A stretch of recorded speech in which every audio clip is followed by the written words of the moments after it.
Yeah, we're sitting here talking about Steven Seagal still. Again, we just can't get over talking about it. We were he's talking just about so it before funny. the video started. He's just so funny. And we can't, like I said, I've been reading all kind of different shit, like this morning about him, because we're going to, like, record the show later about him. Yeah. So I don't want to, like, ruin all the best stuff. I got to run down the store, go get some kitty food. Oh, no, we're out of kitty food? And baking powder.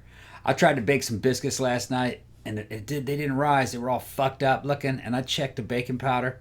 Man, it was fucking 2004. Best Buy 2004. We've had baking powder since 2004? Yeah, and I just was like, fucking, I hadn't even met you then. Yeah, we had several cans of it, you know what I mean? But one of those had somehow, through the moves and, moving from one place to another, one of those things was 2004. That's hilarious. Yeah, and I think that's why it didn't rise. Well, no wonder. Well, because the same thing happened. Okay, so this is what happened. For some reason, it was 2 nights ago, right? Yeah. You kind of, got this bee in your brain. It's like, man, we should make some biscuits. I was like, hey, that sounds like a good idea. Let's make a bunch of biscuits, because you can make breakfast biscuits. I had all this Bisquick and shit. We had this big thing of Bisquick, which I don't even think was opened. And it was, in the pantry. It hadn't been opened. Because we don't make, a lot of pancakes. Right. Yeah, and so, they didn't rise, and they came out really bad. And it said Best Buy 2014. Yeah, it was super old. And I was like, fuck, and I threw that shit away. And so then, the next day, I was like, I'm going to do it again. He's going to make another batch. And they looked good. They looked good. He left them, and they, sat there all perfect. And I'm using, a glass as a cookie cutter and fucking cutting them open and everything. Doing it like that. That should be fucking fantastic. They didn't rise. I didn't know maybe if the cookie cutter somehow sealed the edges and it didn't rise. And I just checked my fucking ingredients and that damn baking powder. Maybe that's what it 2004. was. They still tasted good though. I mean, you still because today he made last night he just fried some eggs and cheese and put them on there. So we made little biscuits. We ate them anyway. And then today he made biscuits and gravy out of them. Yeah, and I didn't have any. I thought it was good. I didn't have any pork sausage, so I just thawed out a couple of pork chops and just chopped them by hand.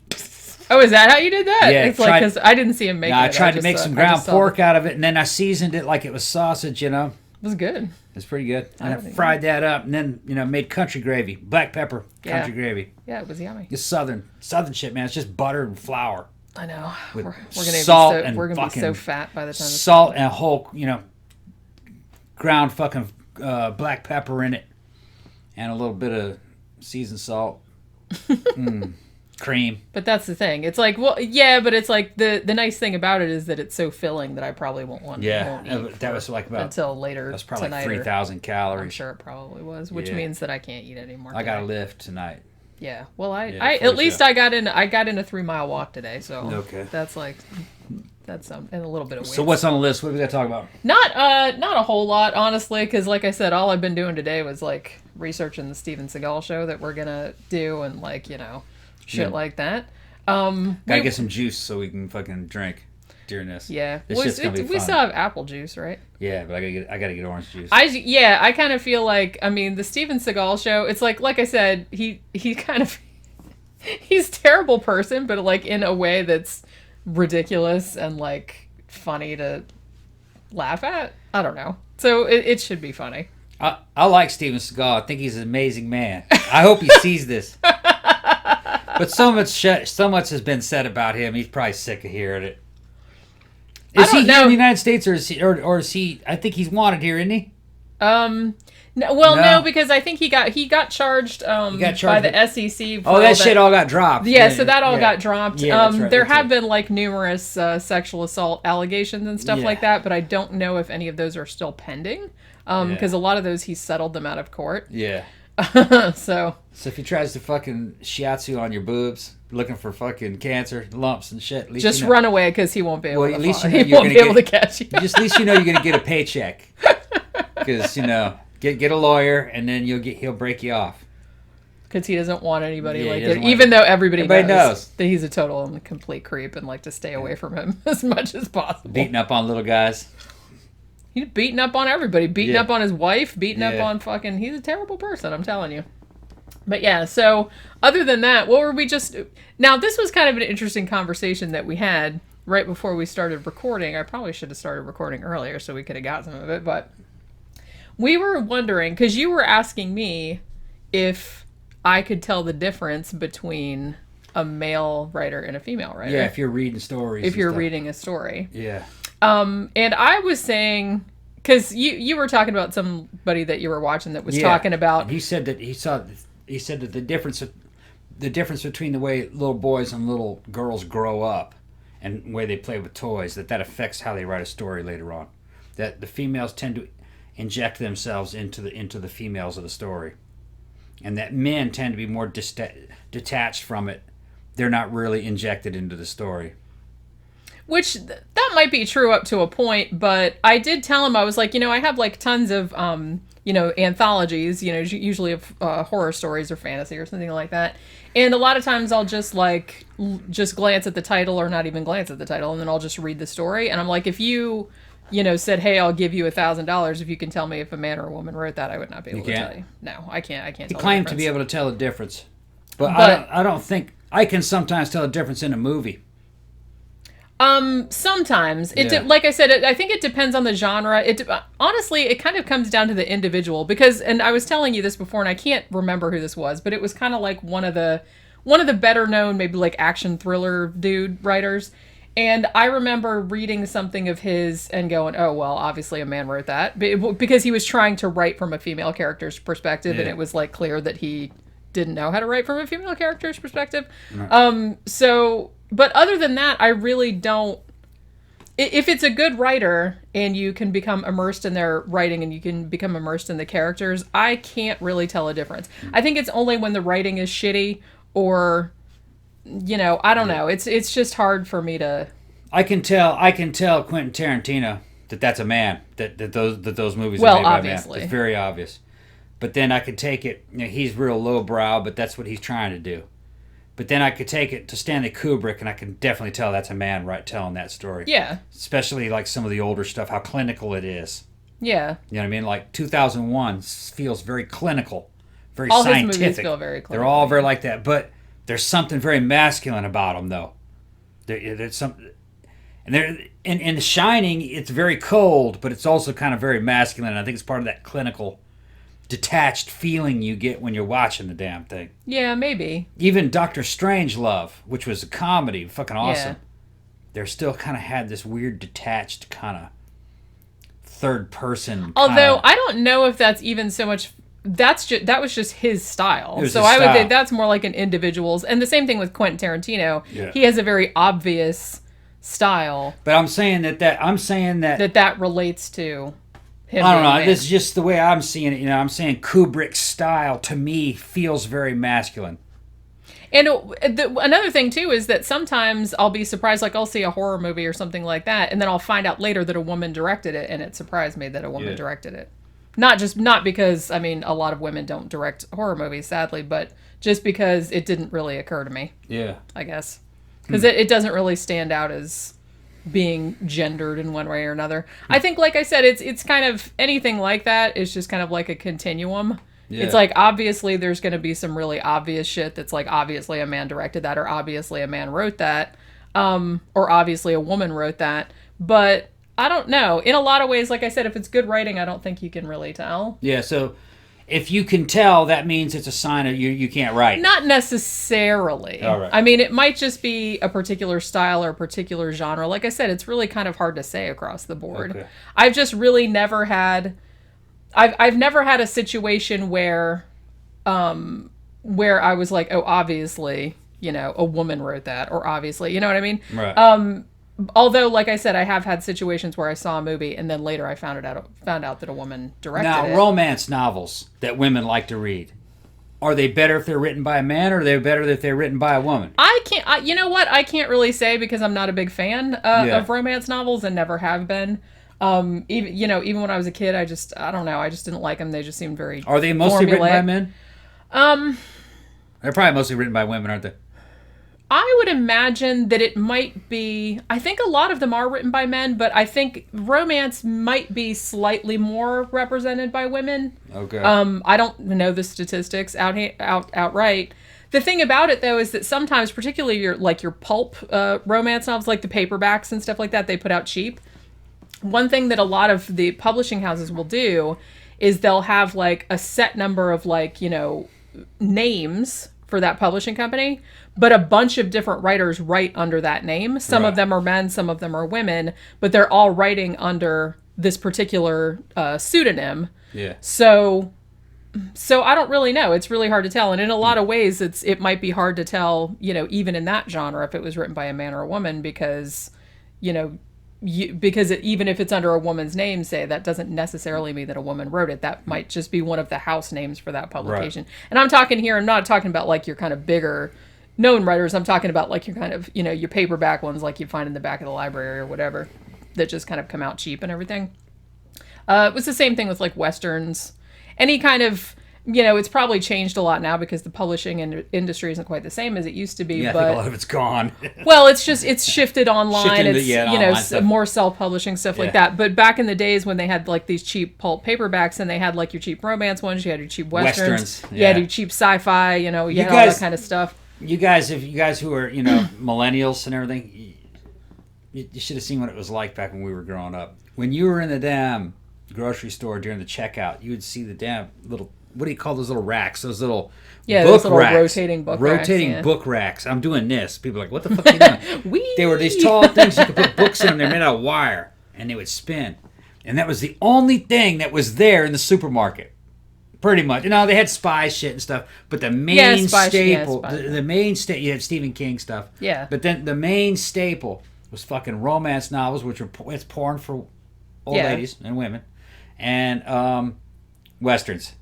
Shit ton of Westerns. Those were the main two because those are like the largest selling in that, demographic. And the covers were all the same. Pretty they would much, all look different, but they were all the same. If you see them, you know exactly what I'm talking about. Well, how do you think fucking Fabio got famous? He was like a model for a lot of those romance novel covers. Yeah, they just put him in different outfits. Yeah, he's just different outfits, and they would just like paint him doing different shit. But it's interesting now, though. I feel like, in a way, it's a lot better because, now it's easier for people to publish their own shit, which... obviously that's a lot of crap, but to be honest, a lot of stuff that was published by mainstream publishers was kind of crap that I've read too.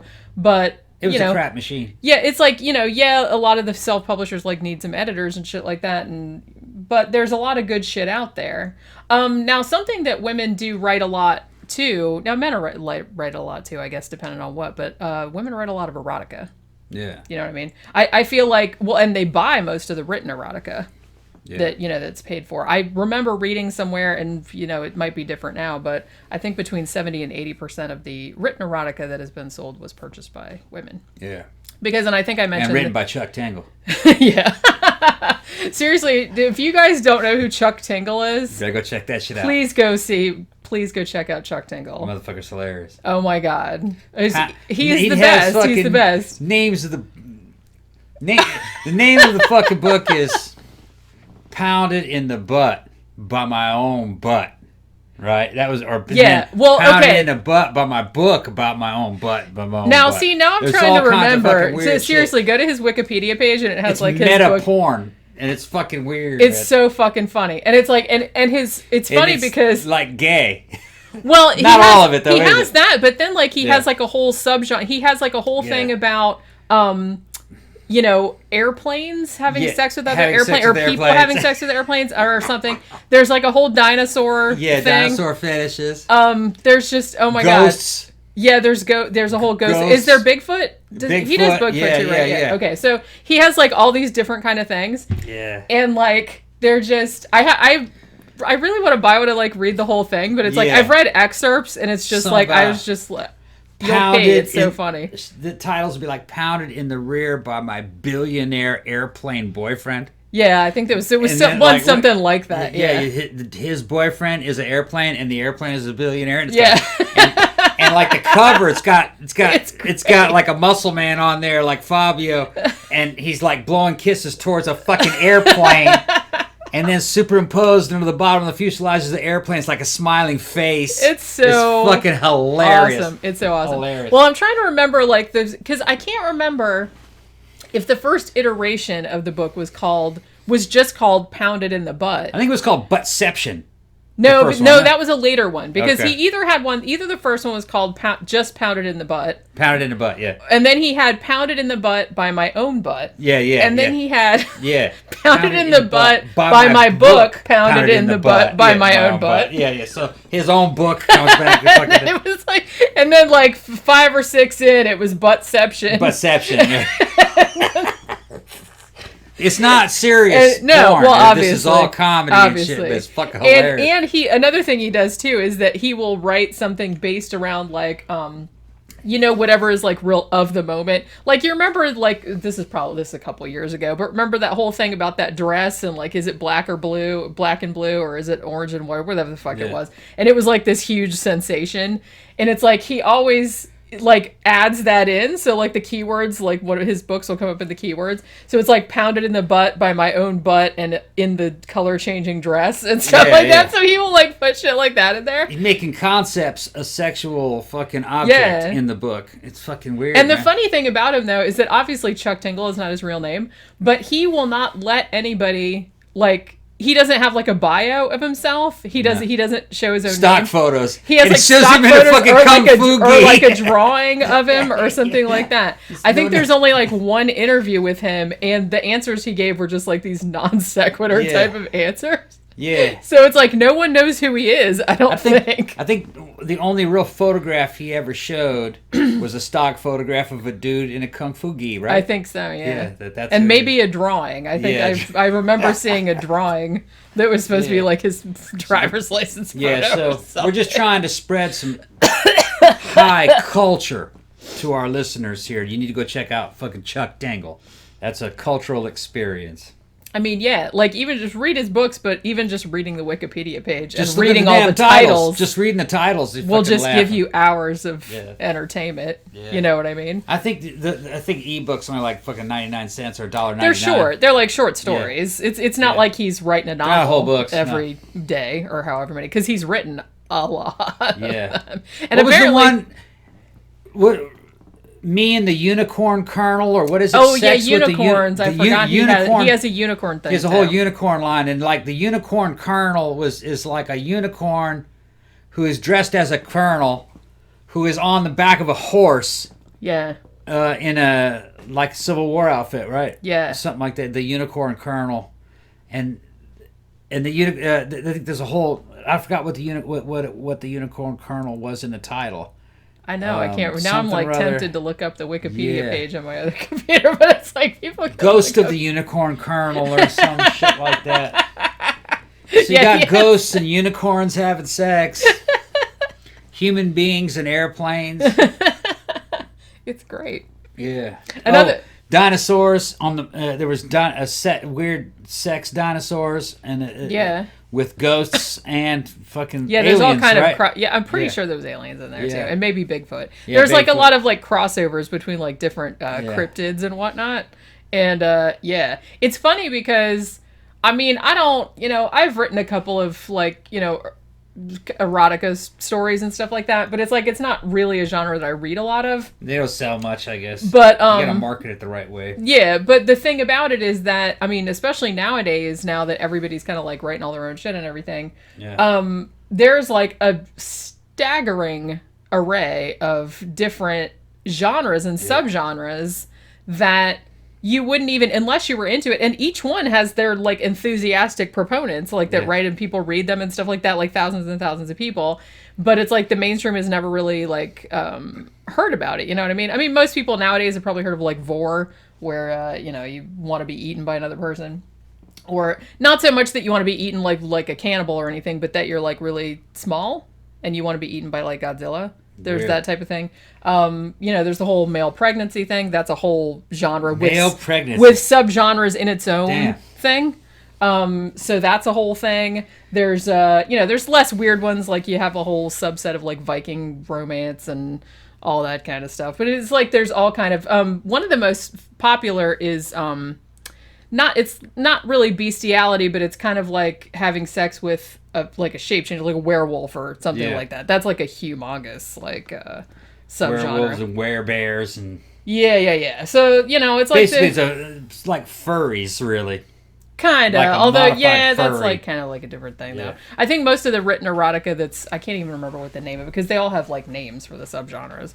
But it's usually like essentially a werewolf. It's not necessarily a wolf, but it's usually like a person that can change it to like some big powerful animal, and people are into it or whatever.